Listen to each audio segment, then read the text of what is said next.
네, 교회 여러분 안녕하십니까? 9월 30일 목요일 새벽 예배 시작하도록 하겠습니다. 함께 나눌 말씀은 마태복음 24장 29절에서 31절까지 말씀입니다. 제가 봉독해 드리겠습니다. 그날 환란 후에 즉시 해가 어두워지며 달이 빛을 내지 아니하며 별들이 하늘에서 떨어지며 하늘의 권능들이 흔들리리라. 그때 인자의 징조가 하늘에서 보이겠고 그때 땅의 모든 족속들이 통곡하며 그들이 인자가 구름을 타고 큰 능력과 큰 영광으로 오는 것을 보리라. 그가 큰 나팔 소리와 함께 천사들을 보내리니 그들이 그의 택하신 자들을 하늘 이 끝에서 저 끝까지 사방에서 모으리라. 아멘. 네, 오늘 계속해서 이제 예수님의 성전 심판, 이스라엘의 멸망에 대한 선포와 더불어서 이제 그 이후에 있을 일들, 또 종말에 관한 교훈들이 지금 혼재돼서 나오는 본문을 우리가 지금 살펴보고 있습니다. 24장을 좀 이해하기 위해서는 사실은 24장 전체의 내용이 누구의 질문에서부터 시작됐는가 하는 것들을 생각해 볼 필요가 있습니다. 예를 들어서 3절 말씀을 보면 24장 3절에 보면 예수님께서 감람산 위에 앉으셨을 때 제자들이 조용히 와서 이르되 우리에게 이르소서 어느 때에 이런 일이 있겠사오며 또 주의 임하심과 세상 끝에 무슨 징조가 있사오리까 이렇게 물었거든요. 이와 같은 질문은 이제 예수님께서 성전의 파괴를 이제 말씀하셨을 때 던진 질문이었는데 예수님의 제자들은 성전의 파괴는 곧 세상의 종말이라는 등식, 성전 파괴가 곧 세상의 종말과 같다라고 하는 생각 때문에 이제 이렇게 질문을 한 건데 예수님의 대답을 보면 성전 파괴는 이스라엘의 멸망이지 세상의 종말은 아니다. 지금 이렇게 얘기하신 것을 알 수 있고요. 그렇게 이제 그와 같은 견해를 견지하시면서 두 가지를 설명하세요. 성전이 어떻게 회파되고 이스라엘이 어떻게 멸망될 거다. 그런 얘기를 하시고요. 한편으로 세상 끝에 종말이 있을 일들은 이런 일이다. 근데 이스라엘과 성전의 멸망이 곧 재림의 또 세상 종말의 사인도 아니고 또 동일한 시점에 일어날 일도 아니다. 먼 훗날 일어날 사건이다. 지금 그렇게 얘기하시면서 예루살렘 성전과 이스라엘의 멸망의 징조는 이런 거 있다. 그러면서 뭐 잎사귀가 연하해지거든 뭐 이런 얘기 하시지만 마지막 때 일어날 그 사건과 징조는 보이지만 그때가 어느 때인지는 인자도 모르고 아들도 모른다. 이렇게 정확하게 이야기를 하시는 거죠. 그러니까 24장을 이제 보면은 굉장히 혼란스러울 수가 있는데 두 가지 얘기가 같이 나오는 거예요. 예루살렘의 멸망 그리고 종말의 때에 일어날 일들. 그런데 이 두 가지가 이 땅에 재난과 고난이 임한다는 측면에서는 유사성이 있지만 전혀 예루살렘의 멸망과 종말은 관련이 없고 시기적으로도 같지 않고 예루살렘의 멸망은 이미 예견된 하나님의 사건으로서 지금 수순을 밟아오고 있기 때문에 어리석지 않는다면 이거 다 알 수 있는 시기지만 종말은 그때를 알 수 없는 그와 같은 하나님의 정해진 때에 온다. 지금 그렇게 말씀을 하는 것을 이제 우리가 이해를 할 수 있어야만 할 것 같습니다.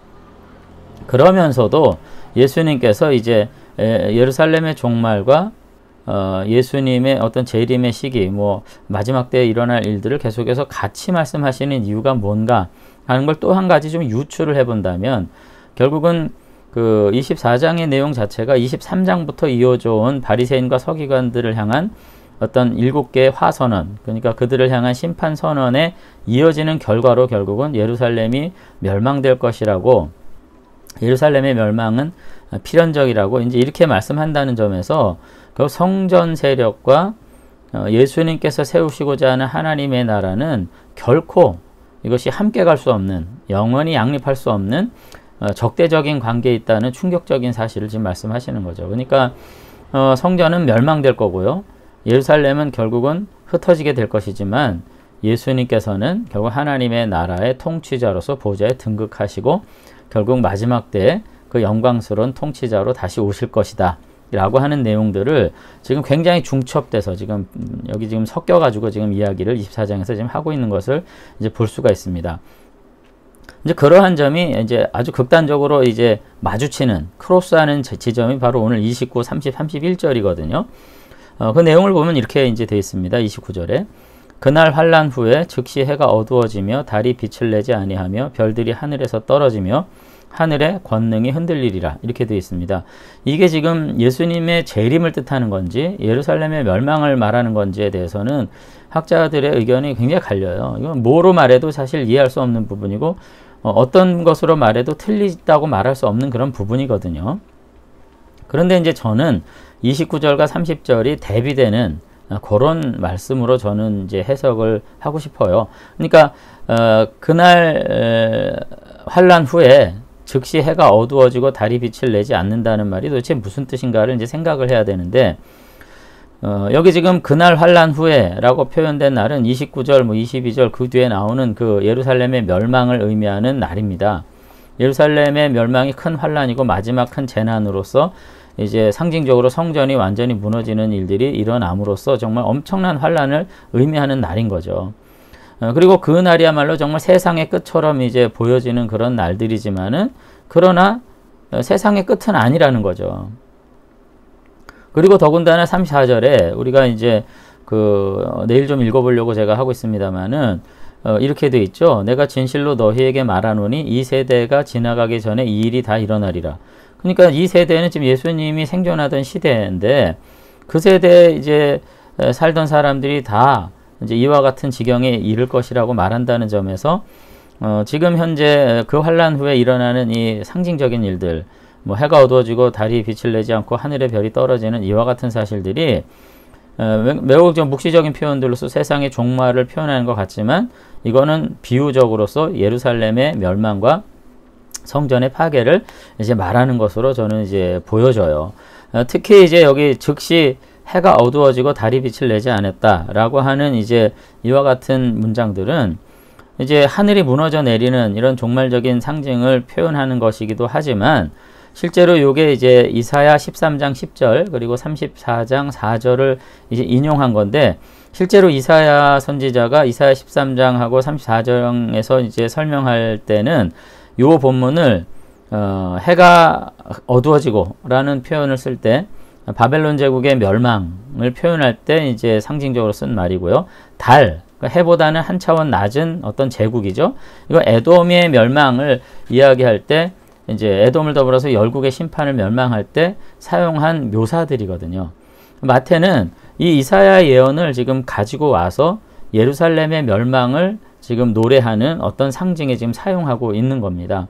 그러니까 마태가 볼 때 예루살렘과 이스라엘은 사실 바벨론과 에돔과 같은 이방 제국과 전혀 다르지 않은 존재인 거죠. 하나님의 심판을 통해 가지고 이와 같이 가슴 떨리고 마음이 무너지는, 하늘이 내려앉는, 억장이 무너지는 이와 같은 심판을 너희들이 반드시 받을 수밖에 없을 것이다 라는 표현으로 지금 29장을 이야기를 하는 것을 볼 수 있습니다.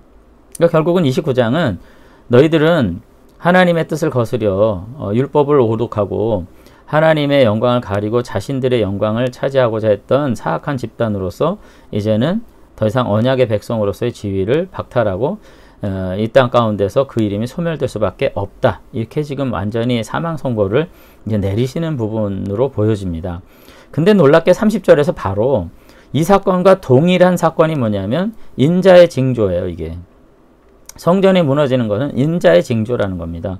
그러면서 하늘에서 오히려 이 땅에서 이와 같은 일이 일어날 때 하늘에서는 땅의 모든 족속들이 통곡하며, 여기 지금 땅의 모든 족속이 통곡했다는 것도 지금 스가랴서 12장 10절을 인용한 건데 마태는 자신들에게 임한 심판을 그냥 애통하는 거예요. 그냥 자신들의 죄에 대해서 애통하는 것이 아니라 자신들이 이와 같이 땅에서 이 모든 지위를 잃고 해가 떨어지고 달이 떨어지는 것 같은 모든 것을 박탈당하는 재난적 사실에 대해서 애통하는 거예요.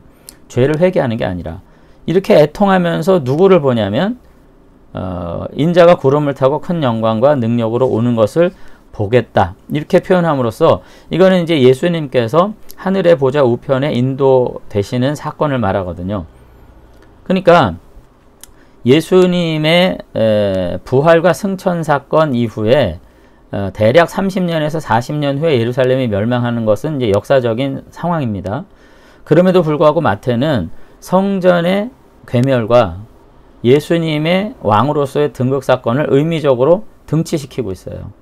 굉장히 무서운 일입니다. 그러니까 성전은 결코 당시 성전 세력은 하나님께서 인정하시는 세력이 아니라 대적하는 세력으로 지금 그리는 거죠.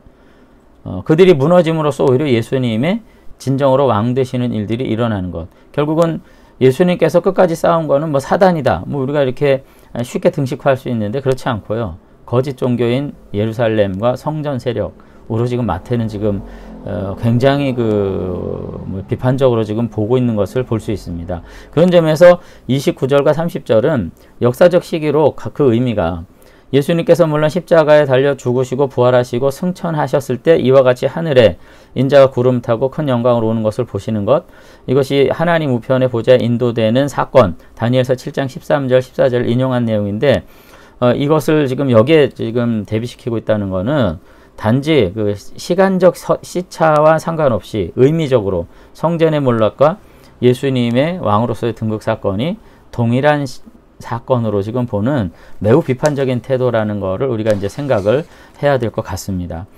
결국은 30절에서 결국은 그와 같이 하나님의 부르심을 받아서 하나님 보좌의 우편에 계셔서 이 땅에서 진정한 승리를 성취하시는 분은 예수 그리스도시다.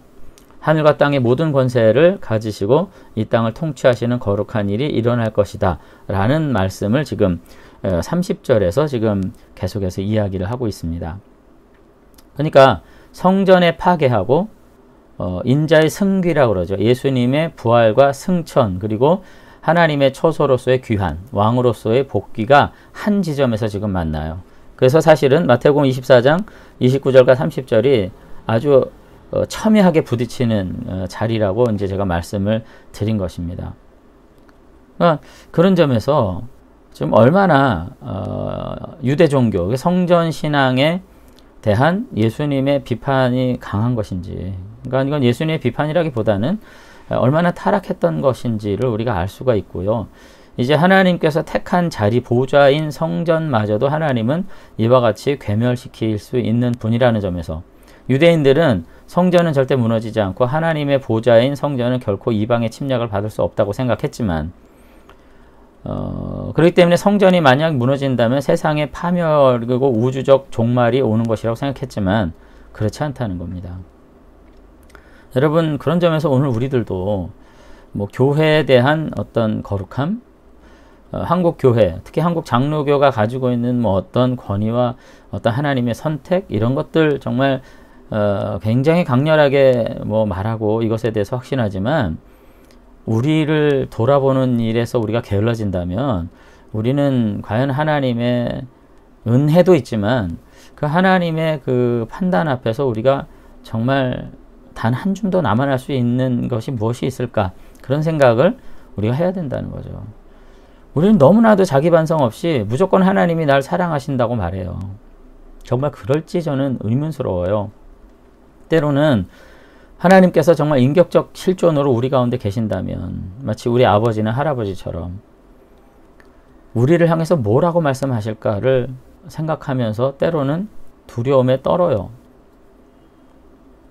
정말로 내가 기도하고 내가 그처럼 애걸복걸 하면서 요청하고 또 하나님이 날 사랑하시니 나는 복된 자라고 그렇게 말하고 막 그럴 수 있을까요?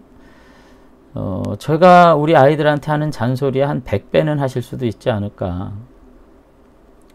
하나님께서 침묵하시니까 우리가 그처럼 그저 대놓고 말을 할 수 있는 것 아닐까 그런 생각을 저는 합니다. 그런 점에서 신앙은 결코 마음 좋은 이웃 아저씨와 함께 걸어가는 어떤 여정만은 아닌 거죠. 하나님께서 모세 이래 하나님의 택한 하나님의 구속사의 거의 전체라고 할 수 있는 거죠. 아브라함 이래 모세와 더불어서 이스라엘을 하나님께서 지목하여 부르셨는데 그들을 버리셔요. 정말로 그들은 지금 하나님 앞에 아무것도 아닙니다. 잘못된 세대주의 때문에 뭐 이스라엘이 뭐 회복돼야 된다 그런 정말 말도 안 되는 정말 그런 얘기들을 이제 하지만 전혀 그렇지 않아요. 하나님이 버리신 민족이죠, 오히려. 그리고는 하나님께서 새 언약으로 우리를 부르신 거죠. 그러나 하나님께서 구속사의 전 역사 동안에 함께 하셨던 이스라엘을 내려놓을 수도 있다는 점은 우리들에게도 굉장히 두려운 어떤 메시지로 다가올 수밖에 없는 것이고, 우리가 다시 한번 우리의 자리에서 하나님을 정말 정직하게 바라보고 참된 경건으로 우리 자신들을 날마다 순종하고자 하는 노력들이 늘 필요하다는 점을 우리가 상기했으면 좋겠습니다.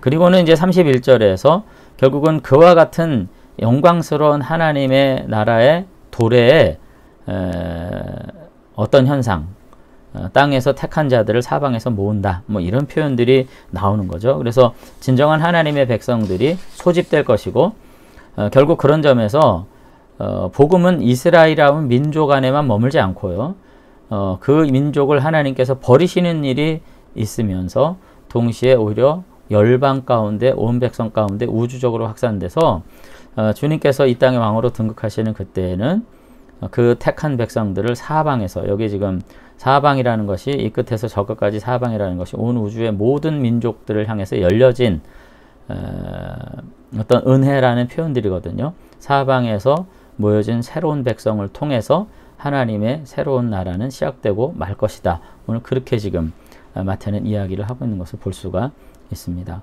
다시 한번 우리들이 오늘 말씀 안에서 어떻게 하나님께서 인정하시는 믿음의 사람들로 살 수 있을까를 생각하면서, 제가 내일 말씀에서 조금 언급은 하겠습니다만 어떤 노력들을 해야 될지 고민하고 하나님 앞에 바로 서기 위해서 날마다 수고를 아끼지 않는 그와 같은 믿음의 사람들로 우리가 살 수 있었으면 좋겠습니다. 한번 기도하겠습니다. 네, 하나님 아버지, 오늘 택한 하나님의 백성들을 버리시기까지 하나님의 구원을 성취하시기 위해서 그 마음 아픈 사랑을 감당하실 수밖에 없었던 하나님의 심정, 그리고 예수님의 마음, 오늘 말씀 안에서 보게 됩니다. 그럼에도 불구하고 자신들의 죄를 깨닫지 못하고 끝까지 자신들 중심으로 자기중심적 생애를 가지고 세상 생각을 가지고 믿음을 이해하고 성경을 이해하고자 했던 유대인들의 모습을 보면서 오늘 우리들도 그와 같은 오류에 빠지지 않는지 다시 한번 생각하게 되기를 바랍니다. 나중심적인 생각, 자기중심적인 사고 통해서 우리 성경을 왜곡할 때 우리 구원에서 멀어질 수도 있겠다 하는 생각 가지면서 다시 한번 하나님의 말씀에 창념하고 뜻 안에서 순종하기에 힘쓸 수 있는 믿음의 사람들이 다 될 수 있도록 주님께서 은혜 베풀어 주시옵소서. 주님께서 이 한 날 함께 해주실 줄로 믿사옵고 예수님 이름으로 기도드리옵나이다. 아멘. 네, 감사합니다. 주님 오시기까지 주님께서 기뻐하시는 믿음으로 우리가 다시 한번 복된 날들 살아갈 수 있었으면 좋겠습니다. 감사합니다.